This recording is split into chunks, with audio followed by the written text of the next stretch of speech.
Doctor Swathi అండి, consultant pulmonologist, KIMS and షెన్ hospital, Begumpet. So first asthma అంటే ఏంటి? ఇది ఆస్తమా అంటే అలర్జీ లంగ్స్లో ఉండేదాన్ని ఆస్తమా అని అంటాము. సో బేసిక్గా ఏం జరుగుతుంది అంటే ఆస్తమాలో మనకి ఇన్ఫ్లమేషన్ అంటాం. ఎయిర్వేస్లో ఇన్ఫ్లమేషన్ ఉండడం వల్ల మనకి ఆ సిమ్టమ్స్ అనేది ఎక్కువ అవుతాయి. సో ఆ ఇన్ఫ్లమేషన్ అనేది తగ్గించేదానికి మనం మెడికేషన్స్ అనేది పెట్టడం జరుగుతుంది. సో బేసిక్గా దీనికి వచ్చే లక్షణాలు ఎలా ఉంటుంది అని అంటే, ఫస్ట్ థింగ్ దగ్గు, ఎస్పెషల్లీ ఉదయం పూట దగ్గు రావడము, దాంతోపాటు దగ్గినప్పుడు తెమడ రావడము, చాలామందికి డ్రై కాఫ్ అని కూడా చెప్తుంటారు. సో దాంతోపాటు దమ్ము రావడం, సో వీజింగ్ అంటాం, పిల్లి కూతలు, సో ఇవి రావడము.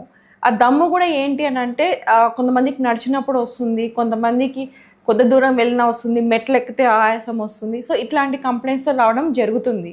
సో చెస్ట్ టైట్నెస్ అంటాం. సో ఇది కూడా ఒక రకమైన కంప్లైంట్. సో ఈ లక్షణాలు ఉండేటప్పుడు మనము ఆస్తమా అని అనుకుంటాం. బట్ ఇది ఎట్లా నిర్ధారణ చేస్తాము? సో బేసిక్గా దీనికి సంబంధించిన ఫస్ట్ థింగ్ హిస్టరీ అనేది చాలా ఇంపార్టెంట్. ఎందుకు అంటే కొంతమందికి వంశపరంగా కూడా ఈ అలర్జీ ప్రాబ్లం ఉండొచ్చు. సో ఆస్తమా, ఈ అలర్జీ అనేది ఏ రకంగామైనా ఉండొచ్చు. సో అది స్కిన్ అలర్జీ అయి ఉండొచ్చు, సైనసైటిస్ అయి ఉండొచ్చు. సో ఇట్లాంటి రకమైన అలర్జీ టెండెన్సీస్ ఉన్న వాళ్ళకి ఆస్తమా అనేది రావచ్చు. ఎస్పెషల్లీ జెనెటిక్గా అంటే వంశపరంగా కూడా రావచ్చు. రెండోది స్మోకింగ్. సో స్మోకింగ్ వల్ల కూడా మీకు ఇది రావచ్చు. మూడోది పొల్యూషన్. సో పొల్యూషన్ ఏంటి అని అంటే ఎదర్ ఇండోర్ కానీ అవుట్డోర్ కానీ, అంటే బయట కానీ బయట ఇంట్లో కానీ. సో బయట ఏ రకంగా ఉండొచ్చు అంటే మనం పీల్చే గాలి, సో కార్బన్ డైఆక్సైడ్ కానీ వెహికల్స్ నుంచి కానీ, సో ఇట్లాంటి వచ్చే ఒక పొగ వలన కూడా మనకి ఆస్తమా అనేది రావడం జరుగుతుంది. సో ఇంట్లో ఏం ఉండొచ్చు అని అంటే బేసిక్గా సో హౌస్ డస్ట్ మైట్స్ అంటాం. సో ఇది కంటికి కనిపించని బ్యాక్టీరియా.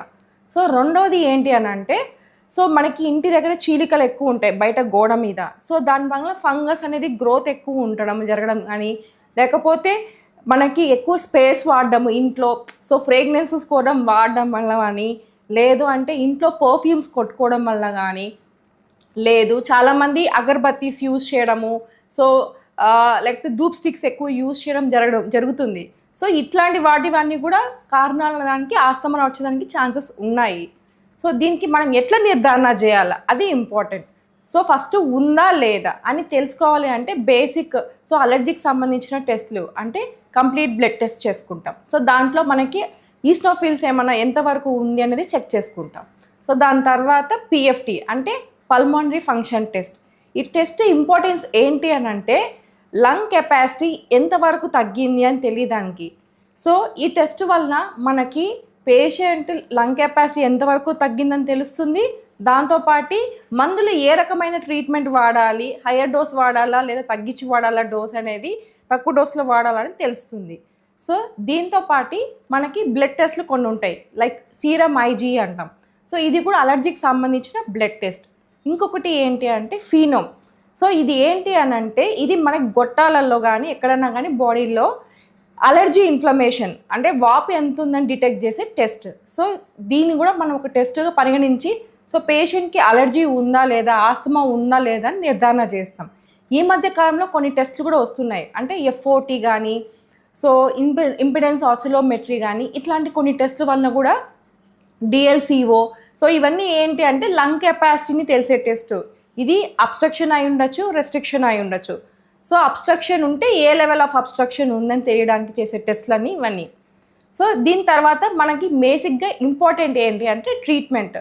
సో చాలామంది చేసే కామన్ మిస్టేక్ ఏంటి అని అంటే ట్రీట్మెంట్ వాడి ప్రికాషన్స్ తీసుకోరు.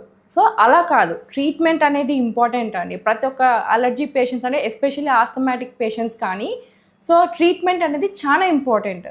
సో ట్రీట్మెంట్ అనేది ఆ పేషెంట్ కండిషన్ బట్టి, సో సిమ్టమ్స్ మైల్డ్గా ఉన్నాయా లేదంటే మోడరేట్ ఉందా లేదా సివియర్గా ఉందా, సో దాన్ని మనం కేటగరైజ్ చేసుకొని ఆ పర్సన్ సిమ్టమ్స్ బట్టి మనము ట్రీట్మెంట్ పెట్టడం జరుగుతుంది. డోస్ అనేది మనం అడ్జస్ట్ చేయడం జరుగుతుంది. సో దీంతో పాటు చేయాల్సిన మిస్టేక్ అంటే లైక్ కామన్గా చేసే మిస్టేక్స్ ఏంటంటే చాలా వరకు సిమ్టమ్స్ తగ్గిన తర్వాత ట్రీట్మెంట్ ఆపేస్తారు. అలా కాదు. సో డెఫినెట్గా సిమ్టమ్ కంట్రోల్ చేయాలి, కాకపోతే పూర్తిగా పోయే డిసీజ్ అయితే కాదు. సో సిమ్టమ్ కంట్రోల్ అయినప్పుడు ఫాలోఅప్ అనేది కూడా చాలా ఇంపార్టెంట్. సో మేము డోస్ పెంచాలా తగ్గించాలా అనేది ఒక డాక్టర్ దగ్గరికి వస్తేనే తెలుస్తుంది. సో ఇంకొకటి ప్రికాషన్స్ అనేది చాలా ఇంపార్టెంట్. సో ఏం చేయాలి ప్రికాషన్స్ అంటే, ఈ చలికాలంలో చాలామంది పొద్దున పూట వాకింగ్ చేయడం ఇట్లాంటి హ్యాబిట్ కూడా ఉంటుంది. సో మనం ఇవన్నీ అవాయిడ్ చేయాలి. అండ్ మనము స్ప్రేస్ కానీ పర్ఫ్యూమ్స్ కానీ ఇట్లాంటివన్నీ కూడా అవాయిడ్ చేయడం జరగాలి, కంపల్సరీగా చేయాల్సిన పనులు. అండ్ ధూప్ స్టిక్స్ కానీ అగర్బత్తీస్ ఇవన్నీ కూడా ఉండకూడదు. మస్కిలో రెపలెన్స్ అంటాము. సో లైక్ ఏమంటారు, ఇట్లా కొన్ని ఏమన్నా ఇంట్లో పొగ వచ్చేటివి ఏమన్నా వాడేటివి ఉంటే అవన్నీ అవాయిడ్ చేయాలి. ఇంట్లో పూల మొక్కలు ఏమన్నా ఉంటే ఎస్పెషల్లీ అవి కూడా అవాయిడ్ చేయాలి. సో ఇంకా ఏమైనా కొంతమందికి ఫుడ్ అలర్జీ కూడా ఉంటుంది. సో కొంతమందికి తింటే కూడా పడదు. సో ఎక్కువ చేస్తాము. ట్రోపోనిన్ ఐ అంటే ఇది ఒక టెస్ట్ ఫర్ మనకి హార్ట్ అటాక్ ఏమైనా ఉందా లేదా అని తెలియడానికి ట్రోపోనిన్ ఐ అని చేస్తాము. సో దీంతో పాటు ఇంకా ఏమన్నా అంటే ఇన్ కేస్ ఏమైనా అవసరం అయితే యాంజియోగ్రామ్ అవసరం పడవచ్చు. సో ఏమైనా బ్లాక్స్ ఉన్నాయా వెజల్స్లో అని. సపోజ్ బ్రెయిన్ స్ట్రోక్ వచ్చింది అనుకోండి, సో బేసిక్గా ఏ లెవెల్ ఆఫ్ డ్యామేజ్ జరిగింది బ్రెయిన్లో కూడా. సో అది ఎట్లా డిటెక్ట్ ఉంది, సిటీఏ బ్రెయిన్ కానీ ఎంఆర్ఐ బ్రెయిన్ కానీ చూసి డిటెక్ట్ చేయొచ్చు. సో ప్రిఫరబుల్లీ ఎంఆర్ఐ బ్రెయిన్ అయితే స్పెసిఫిక్గా బెటర్ ఉంటుంది. సో దీంట్లో మనం తెలుసుకోవాల్సింది ఏంటి అంటే, స్మోకింగ్ హార్మ్ఫుల్. సో దీనివల్ల మేజర్ ఆర్గన్స్ మీద ఎఫెక్ట్ చూపిస్తుంది కాబట్టి better quit smoking. At the same time quit చేయాలంటే ఒక కన్సల్టెంట్, ఒక డాక్టర్ని వచ్చి అప్రోచ్ అవ్వండి. సో దట్ వాళ్ళకి స్పెసిఫిక్ మెడికేషన్స్ వల్ల సో రిస్క్ అనేది తగ్గుతుంది. At the same time family కూడా హ్యాపీగా ఉంటుంది. అండ్ ద లైఫ్ ఎక్స్పెక్టెన్సీ కూడా మీకు పెరుగుతుంది. So thank you.